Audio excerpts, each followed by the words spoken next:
ganun mga sitwasyon ba? Ano bang instruction mo sa mga tao mo? I know, hindi kayo ang main actors dyan. Pero may marines ka na andun sa barko, di ba, sa Sierra Madre. Halimbawa, puntahan nyo ng mga Chinese doon at pagbubugbugin yung mga Navy mo doon. Ano bang gagawin nila? Thank you, Mr. Chairman. I think General Barandon is the right person to ask as far as destabilization or whatever co-rumors are concerned. Because he is the chief of ISAP, right? No, sir, I'm the commander of the Armed Forces Intelligence Command. This is a newly activated command, sir, of the Iba Armed pa yung Forces. ISAP. No, sir, the ISAF is only one of the intelligence unit that is operational under the operational command of the Armed Forces Intelligence Command, sir. So nasa taas ka ng Yes, sir. ISAP. Yes, sir. So that includes, sir, the Army Intelligence Regiment, the Naval Intelligence and Security Kailan Force, na-create yung opisina mo? August 2024, sir. This year lang? Yes, sir. Okay. Saan ang headquarters mo? It is at the General Headquarters, sir. Akala ko ikaw yung dating ISAP tapos binago lang ang pangalan. No, sir. I'm the Deputy Chief of Staff for Intelligence, sir. I'm the J2, sir. J2 ka? Yes, sir. Oh, dati naman yan, di ba? Pero ginawang command from staff. No, sir. Yung J2, J2 is different. It's a joint staff, sir. But this time, the Armed Forces Intelligence Command is a unit already, sir. Kaya nga, meron pa rin J2. Yes, sir. Sino yung J2 ngayon? Concurrently, ako pa rin, sir. And we're still awaiting for the results, sir, of the selection, So sir. you are performing as a staff at the same time a commander. Yes, sir. Exactly, sir. You perform dual functions, command and staff functions all at the same time. For the meantime, sir. For But the meantime. I think, sir, soon enough, I'll be replaced, sir, as J2, sir. As J2. Meron sir. talagang upo ng J2 Yes, sir. para makafocus ka as commander. Yes, sir. So, wala ka na monitor? None, sir. Na mga destabilization? As I mentioned a while ago, sir, the leadership, AFP leadership, is constantly in contact with our personnel So, very good. down the chain of command and informing them of our sworn duty. Dapat kayo, kasi ang armed forces, magkakaisa kayo. Yes, sir. Kaya dapat makahiwalay. Yes, sir. Kasi kung magkahiwalay kayo, kayo lang na magigira-gira dyan. Yes, sir. And we have already learned our lessons. Kami, panahon namin, Yes, sir. babarilan yung kapwa sundalo. Kasakit isipin na makipagbarilan ka sa yung kapwa, yung mayroong kapatid pa sa kabila. Yes, sir. Rebuilde. Tapos dito loyalist kapatid niya. Bakbakan sila. Hindi maganda. Yes, sir. Kaya it behoves upon the leadership of the armed forces to maintain solidarity, a united armed forces. Siguruhin niyo yun, hindi kayo mapenetrate dyan ng mga destabilizers or what. Kung meron mang destabilizer, siguro niyo magkaisa kayo. Yes, sir. Hindi yung hati-hati kayo pero walang gira.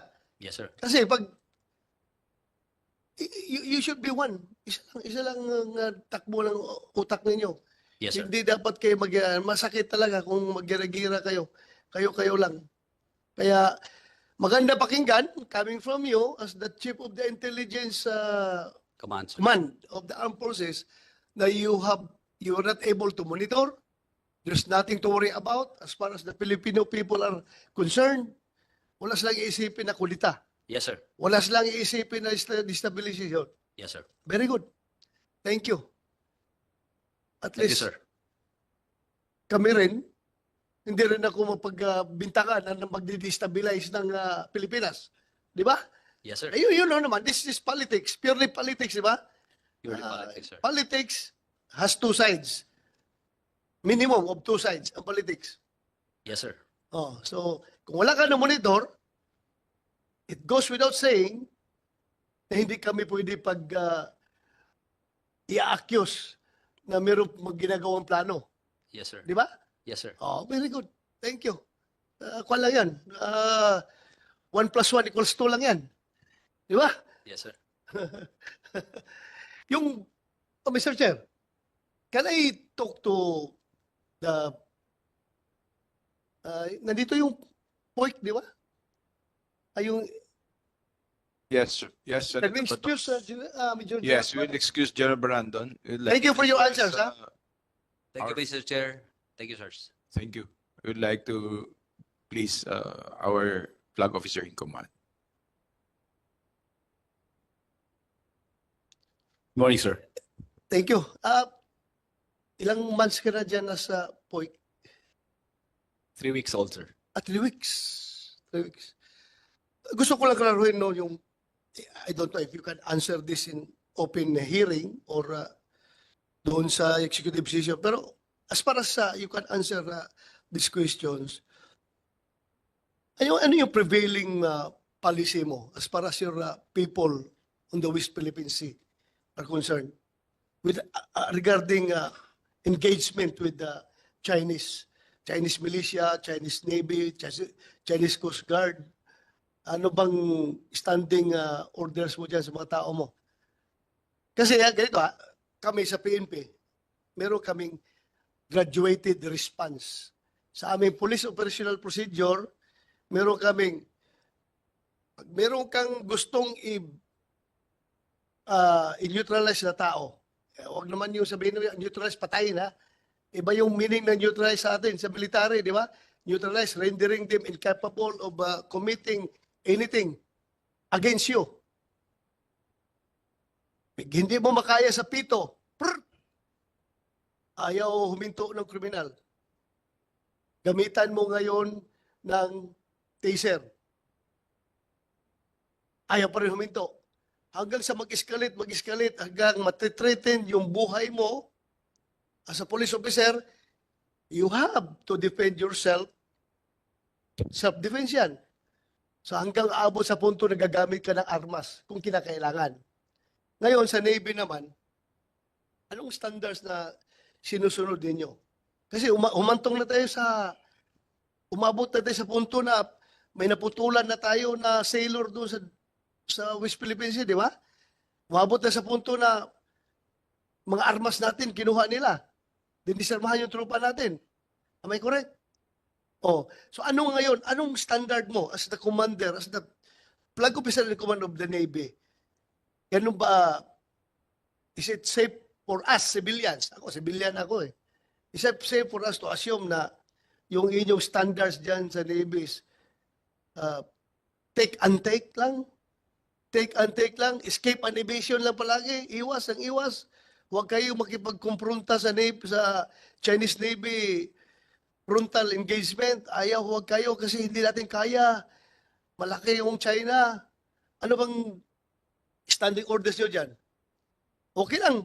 Patayin nyo kami. O okay lang. O sige, barilin nyo kami. Hindi kami lalaban. Dahil may instruction sa amin na huwag talagang lumaban. Kasi ayaw namin ng gira. Please educate us. As far as you can relay your policies kung pupwede. Thank you. Thank you, Mr. Chair. The part of the Philippine Navy, sirs, kami po ay sumusuporta lamang sa ating white ships, which is the Philippine Coast Guard. We cannot deal directly with the Chinese Coast Guards because we will be escalating the situation. Yes, we know that. We know that. That's a national policy na ina-adapt natin. Kung sa akin lang, di ba, meron kayong Navy na naputulan yung resupply doon saan ba yun? Sa Ayungin. O, naputulan kayo. Navy yun. Yung tao mo yun. So, ganun mga sitwasyon ba? Ano bang instruction mo sa mga tao mo? I know, you hindi kayo ang main actors dyan. Pero may Marines ka na andon sa barko, di ba, sa Sierra Madre. O, halimbawa, puntahan nyo ng mga Chinese doon at pagbubugbugin yung mga Navy mo doon. Ano bang gagawin nila? That would be a very different situation, Mr. Yes. These are all hypothetical Yes. for us to be informed na ang Navy natin talaga is ganitong gagawin nila. Yes. Hindi yan sabihin natin na pangkuan lang, pang-sacrifice lang kayo doon. Hindi. Ilagay kayo doon para isakripisyo lang, huwag kayo lumaban. Ano bang gagawin ninyo? We have rules of engagement, Mr. Chair. We have to defend ourselves if ever. But again, as much as possible, we cannot do actions that would escalate the situation. Correct. I mean, I'm talking about self-defense. Self-defense. We are ready if ever, Mr. Chair, kung sakaling dumating sa ganong sitwasyon, ang ating hukbong dagat ng Pilipinas ay handa po na makipag Correct. bubong at That's what we want to hear from you. Dapat ang ating mga sailors, ating marines, ating mga infantrymen, alam naman, basic yan eh. We are willing to die yes, sir. for this country. Di ba? So what? Kung mamatay kami, trabaho namin ito. Di ba? Pero we cannot be forever playing cat and mouse nito pag talagang binubuli niyo kami at umantong sa alangan naman, hindi na kami nililisir na niyo kami, binabangga na niyo kami, lahat-lahat na lang na pambubuli ginawa ninyo. Kung natitreated na yung buhay namin, we have to preserve our life. Di ba? So dapat yun kasi naawa ako sa ating trupa nandun pag-aabot sa punto na parang ang sakit naman ito na ganito na lang tayo forever. Dapat alam ng mga Chinese na walang forever. Hindi po pwede yung palagi na lang ganun. Dinisarmahanan niyo kami. Kinunan yung armas namin. Pasalamat sila doon na highly disciplined, Yes, sir. highly trained yung mga trupa na nainggit sila doon. Talagang ang galing. I commend them. Alam ko they are more than capable from kumpara mo doon sa mga Navy na yon, Chinese Navy na yon, napakalayo nila sa training ng mga tao na yon. Kaya lumabas talaga yung kalidad ng ating mga sundalo, ating Navy na gaano sila kadisiplinado. Pero kung isang putok na nun, alam ko, kayang ubusin ng mga Navy niyo doon, yung mga Chinese na yon. Yung mga ganun patanga-tanga lang, kayang-kaya lang. Alam ko, napakagaling, mga swag yun, di ba? Opo, Mr. Chair. Kayang-kaya nila yun, pero kita natin yung disiplina nating trupa na talagang they stood their ground kahit na naputulan na ng kamay ng finger dahil alam nila where they stand. Pero dapat tayo bilang Pilipino, andyan tayo palaging dapat ipakita natin yung ating yung national pride natin, di ba? Hindi man talaga pwedeng forever tayo ganun. Hindi tayo pwede. I'm not inciting you to fight back. But I am telling you that you have to preserve your life while performing your duty. Huwag nyo pabayaan kasi kawawa ang pamilya nyo dito. Ang tagal na yung nadideprive sa prisons ninyo. Nandoon na sila sa karagatan. Walang uwi-uwian yung mga Navy natin. Tapos ganun na lang. Diba? Dapat masakit kung mawalan tayo ng tauhan. They should know what to do. Well, I know. Alam nila yung rules of engagement. Alam nila yan. Pero may punto talaga na pagdating doon, yung commander doon, he has the call. Siyang nandun sa ground. Siyang nandun. Kita niya yung situation. May judgment call dapat yung commander na andun, di ba? Yes, sir. So yun lang. I'm just concerned about our people. Ayaw kong ginagawa lang tayong mga tao na yan. I'm not inciting you to fight back, but I am inciting you to please preserve your lives. Preserve the dignity of this country. Kailangan natin yan as a nation. Yun lang. Thank you, Mr. Chair. Thank you very much.